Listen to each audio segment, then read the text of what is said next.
ईरानी सफीर ने लेबनानी हुकूमत की जानिब से मुल्क छोड़ने का हुक्म तस्लीम करने से इनकार कर दिया। ईरानी हुकूमत के मुताबिक रजा शेबानी बैरूत में सफीर के ओहदे पर फाइज रहेंगे। लेबनानी हुकूमत ने रजा शेबानी को मुल्की सियासत में मुदाखलत के इल्ज़ाम में नापसंदीदा शख्सियत करार देते हुए 29 मार्च तक मुल्क छोड़ने का हुक्म दिया।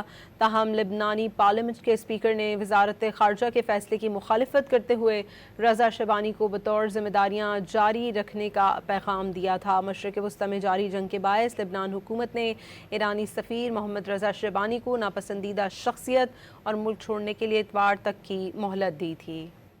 ईरानी सफीर ने लेबनानी हुकूमत की जानिब से मुल्क छोड़ने का हुक्म तस्लीम करने से इनकार कर दिया।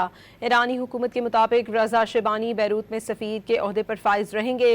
लेबनानी हुकूमत ने रजा शेबानी को मुल्की सियासत में मुदाखलत के इल्ज़ाम में नापसंदीदा शख्सियत करार देते हुए 29 मार्च तक मुल्क छोड़ने का हुक्म दिया।